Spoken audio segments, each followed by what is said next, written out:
are not perfect. We get into trouble, especially in the area of human relations. We get angry, we get annoyed, we get into fights. This guy I won't talk to anymore. He's dabbing in his shoulder. If my life depended on it, we get into trouble.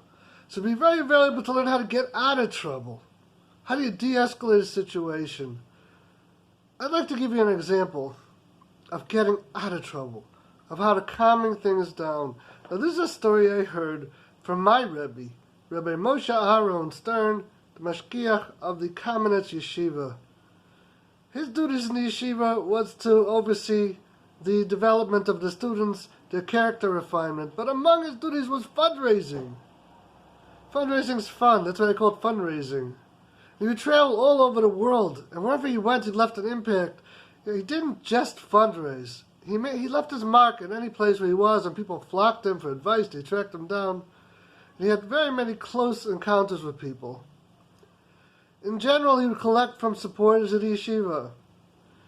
But on occasion, he would do some, like cold calling. He would try and go to an office. He heard about someone. He'd try and go for it. Worst comes to worst. It would be a failure. He'd get embarrassed. Nothing ventured, nothing gained. He heard about a very rich person, a Gvir, on 47th Street in Manhattan. And this guy was he was a Shomer Mitzvahs, and he would understand what a yeshiva is. So Rabbi Stern went to his office. He took public transportation. He went down there. He walked down 47th Street. He goes into the office, goes up the elevator, goes to the fancy schmancy secretary, and he asked her if he could have a few moments with the boss. She says, I'll see if he's available. She goes and asks the boss, and the boss, for some reason, was willing to see Rabbi Stern. He didn't know him. He didn't hear about him. He'll give him a couple minutes. Rabbi Stern opens up. He said, thank you so much, Mr. Boss, for meeting me. I really appreciate your time. I am one of the heads of the yeshiva of the Kamenetz Yeshiva in Yerushalayim, and perhaps you have a little bit of time to hear about our yeshiva, and maybe you'd like to help our yeshiva keep on going. Get to the boss, figured out right away the guy's asking him for money. He got really, really, really angry. He says, you came all this way without an appointment so that I should give you money? Is that the way you do things? He said, I work very hard. I work long hours. I'm under a lot of pressure.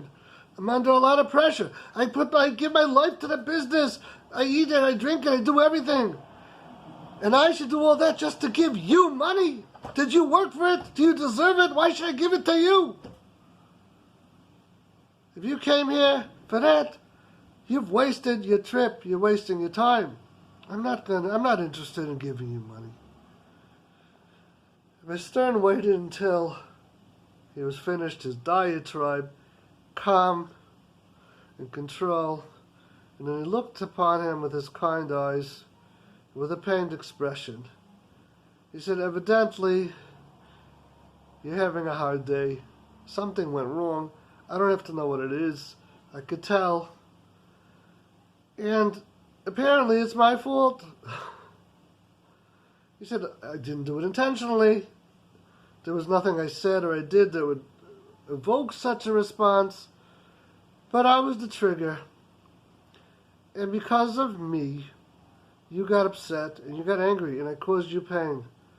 He said, even though I didn't intend to do it, that was not my kavanah, but I sincerely apologize for being the one that triggered this, because if I didn't come, it wouldn't have happened. So I do bear some responsibility. And I just want to, I understand. I hold nothing against you for what you said to me, how you said it. I totally get it.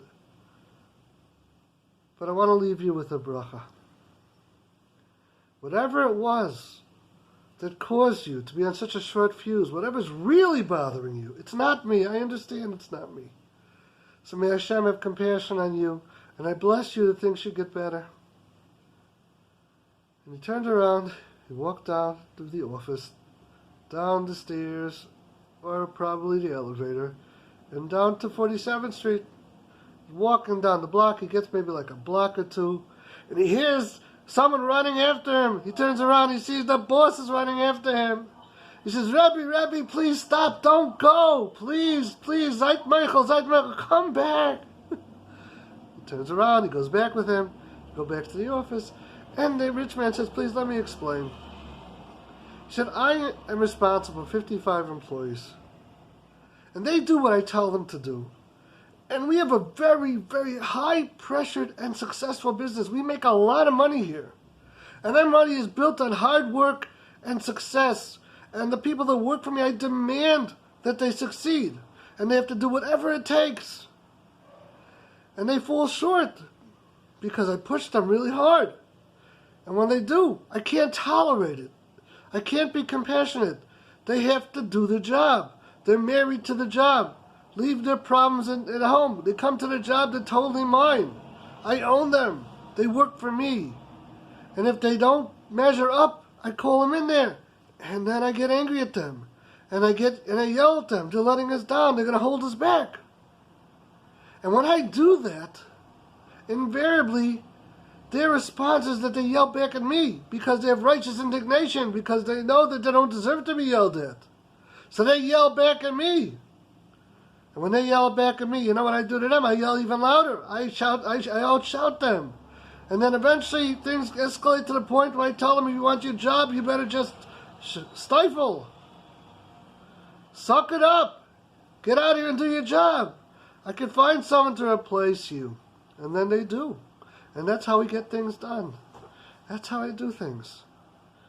Intimidation. And when you came in here, I was having a really difficult time. Things weren't going. I had so many emergencies, so many things to fix up. And you came in here and you wanted me to give you money. I'm working so hard. I couldn't take it. I burst out and I yelled at you because that's what I always do. It's not because of you, Rebbe.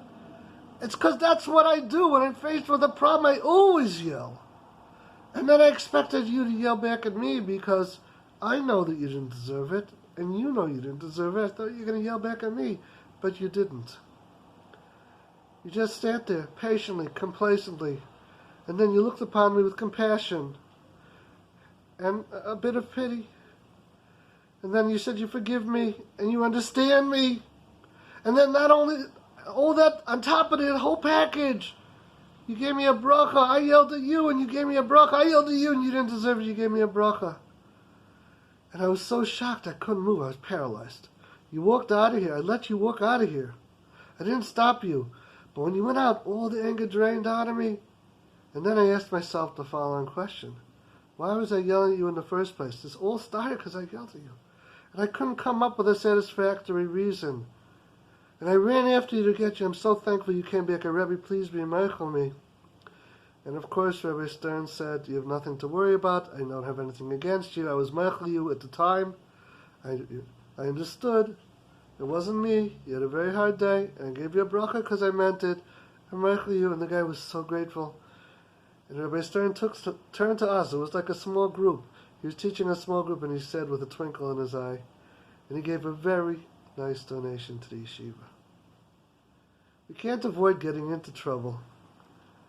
But with a little bit of common sense, if we're dedicated, if we really want, we can certainly find a way to get out.